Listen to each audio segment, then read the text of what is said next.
Good evening, crypto fam. This is a crypto market recap for Sunday, February 23rd, and kind of what we're looking at next week. So the Bitcoin dominance broke out of this falling wedge. We double topped right here and then failed and broke down. We've already set a higher low than 60.19%, and we are bouncing. So how much retracement did we get? So we got down to the golden pocket. So I'll go to the 1 hour. We made it back down to the golden pocket and ended up getting support there in the daily bounce. So I might look at the golden pocket back on the way back up, see if that becomes resistance. But we're looking for a daily lower high than this double top and expecting to tighten up further. That's the most likely scenario. Whether that happens, we will see. It's going to be a big day tomorrow. So Bitcoin itself, we had a pretty rough day on the general stock market on Friday. So that was this day, and we had an inside bar that broke bear, and we still haven't broke this mother bar down, but we're just looking for a daily lower high than 93,431, and to tighten up in this range at this time. Since we broke this resistance here, most likely scenario is to make a higher low on the way back down, and then we gauge to see where the where the bounce comes from. So this hasn't been set yet with this candle. We need to start breaking to the upside and break this daily candle right here and start moving back up to give us more conviction that the bottom is in, and we should tighten up from there. As far as what crypto I'm looking at overall, I would be interested in crypto if we hit daily oversold, coming from an all-time high, hitting daily oversold here, and potentially, whenever that comes from, maybe the 200 moving average, maybe it comes from this support here, that's just the kind of things that I'm looking at right now, or maybe it comes from this previous resistance that we broke out of, 73 mid 73,000s. So I'm not interested in playing chop like this because I play the volatility, but if we do see a big move to the downside, that will pique my interest very much. Or if we start heading back up and hit new all-time highs, I would play that as well. But these tightening ranges, I don't like playing them because it's harder for me to get into risk-free positions. We are in just a monthly inside bar.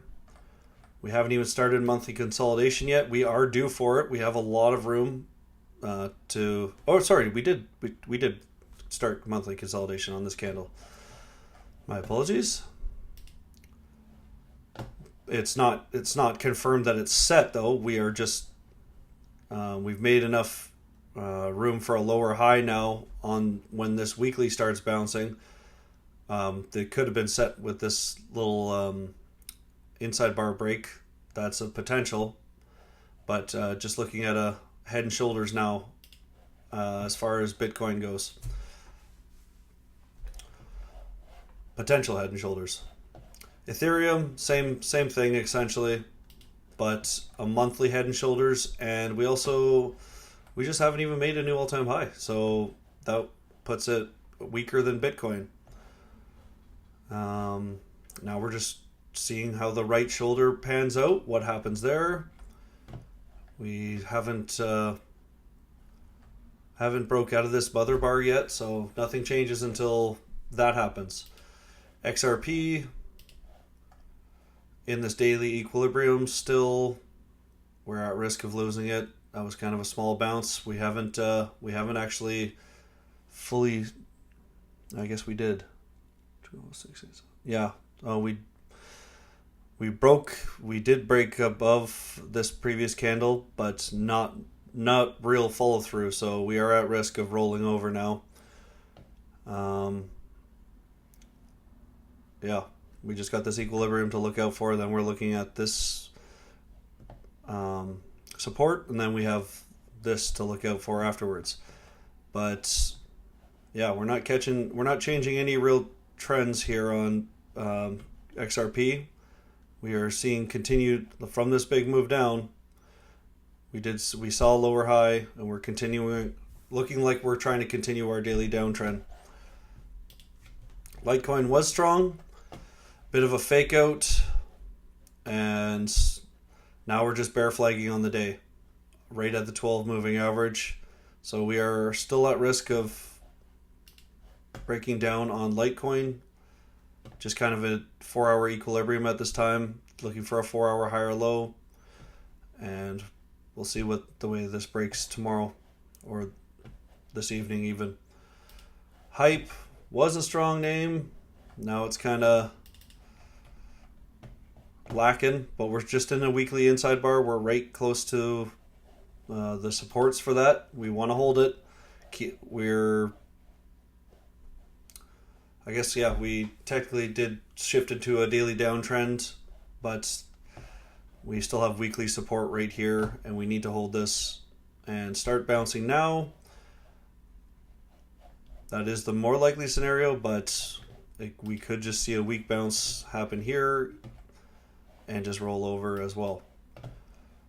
It's pretty, yeah, this is kind of a cup and handle, or even yeah, from this it looks like it might want to see continuation.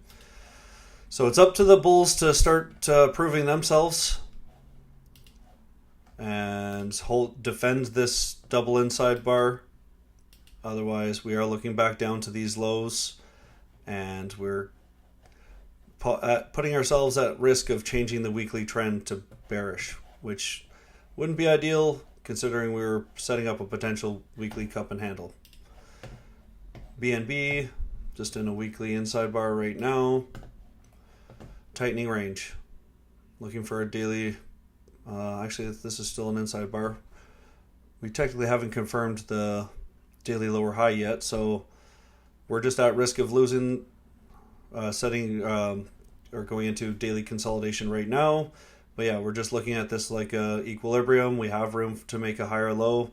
It's just tightening up on BNB, and we got the 200 moving average right below us. So we haven't given back a lot of this BNB move. So BNB actually is one of the better names that I'm looking at, just that we haven't even made it to the 0.5 yet. So yeah, BNB is one of the stronger names. I want to see what XRP made it back to out of this whole move. XRP actually, it looks, I mean, relatively, it looks pretty good for how far it made it up. How it's holding up anyways. Solana, bear flag, trying to confirm now. Daily bear flag, trying to confirm. As I've been saying, this looks like a big weekly head and shoulders, and this is at risk now. We're looking at this support. Looking down at 155.06, and then we're heading back to these levels if we can't catch support here. But this is a bad look with the 12 moving average, daily 12 moving average acting as resistance. Didn't even make it to it. So this is telling me we could be in a potentially strong downtrend here. And let's see if hourly overbought. Yeah, hourly overbought marked the daily higher low, or lower high, sorry. So hourly overbought marked that lower high, and we're already back down. So this is telling me we're in a potentially significant downtrend that could happen quick. Ondo, let's see if like most of them are.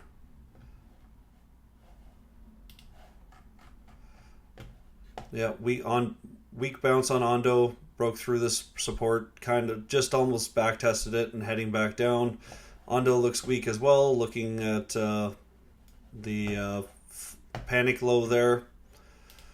Link looks weak. We're close to the low. Looks like we're just continuing our daily downtrend. We've got the 12 moving average, which has definitely been giving us problems the whole way down now. Sui in its equilibrium still, very much tightening up. We do have enough room for a daily higher low. We've got the 200 moving average below it. We're trying to catch support with the 12 moving average right now, but a little bit bearish lean at the moment. Still looking at this equilibrium though. Mochi, I had this inverse head and shoulders. We made it down to the golden pocket, so that means most likely we will chop up here. That's best case scenario, that we will chop in this range. We want to set a daily higher low now. At this point we're in a daily downtrend, so when this tops out, ideally we break this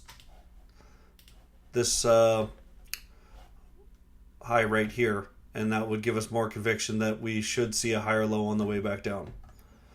But we've set enough room right now. We should see a 4-hour higher low at this point, and we could be setting up for an inverse head and shoulders.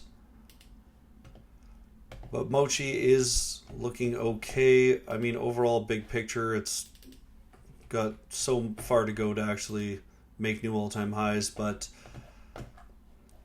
at this time, Mochi's looking okay. I will give it that. Potential to turn this around and catching support at the 50 moving average. We don't want to lose this low now. That would be, yeah, even more consolidation, not good. Alpha still chopping sideways, really weak. Just weak overall. I mean, we're so far from the highs. We're playing with the lows. Like, so much resistance overhead. This is a name that could just keep fading. So we got this equilibrium to be looking out at. Hopefully we set a higher low than right here. But yeah, still weak overall. Kaspa, we've lost the daily uptrend now. Confirmed this daily 12 moving average is now being a problem to us. Overall, we've made enough room for a higher low. A weekly higher low, is that? Yeah, we've made enough room for a weekly higher low, but yeah, we are definitely at risk. This was a double inside bar that's now trying to break bear. We need to hold right now. Right now. We're giving that up. So we're losing the double weekly inside bar right now. Not ideal. So this technically, I can't even call this. No, sorry. This is just a straight drop still technically because of these inside bars that we haven't even started a weekly bounce yet. So Kaspa's overall looking pretty weak, and yeah, we're still searching for that monthly higher low, and we have a lot. Actually, we're looking at the quarterly higher low now, which is a long ways away, so we'd have to find a monthly support. I mean, there's a lot of room down at this point. A lot of room down. Potentially these could come in as support, but I'm not too happy with Kaspa at this time. We need to hold this panic low. I'll tell you that. That is key right now. But don't like that it's coming down. We do have space for a daily higher low than 0.08908, and hopefully that acts as support. And we have enough room, tons of room for a daily lower high for the bears. So, and now we've got the 50 moving average and the 12 moving average above us. So Kaspa doesn't look good on the medium to short term, and long term we've lost the. Yeah, we're looking pretty rough on Kaspa overall. I mean, best case scenario is on the quarterly that we hold this 12 moving average on the quarterly, and that is the bottom. But we don't want to lose anymore. Otherwise, this could very well be a just big up and down. And we don't want to see. I want to see the alts keep rallying here. AVAX, potential for this inverse head and shoulders, but it's very unlikely at this point because this 12 moving average is just guiding us down, and same with all the other names. The 12 moving average is just, it's weighing the names down, and right now we could just hope for a higher low than right here, 22.93, but then we're just looking at the panic low there. Ton looks like it's trying to catch support here on this 12 moving average. Still weak overall, still on a daily downtrend, but it made enough room that we could see a daily higher low now than 350, but we would just be, we'll see if we just pull it or do an equilibrium here at this point. Still weak overall. Trump already heading back to the lows. Now we're just looking at this 1434, and then if we lose that, we're looking at all-time lows. So that's it for crypto. I'll do another pre-market in the morning to update if anything's changed, but overall my forecast on crypto is not overly good. It's not looking too good for many names. There's a couple that are standing out, but like Litecoin is doing okay, BNB is doing okay. Not too many names. A lot are hanging. Mochi's possible, but it's not even that good. Yeah, I don't have a lot of nice things to say about crypto at this time. XRP is possibly one of the better names too. But yeah, the rest being guided down by the 12 moving average, and XRP is too. If you look at that, it just starting to dump now. All right, well, we'll update in the morning and we'll go from there. Bye.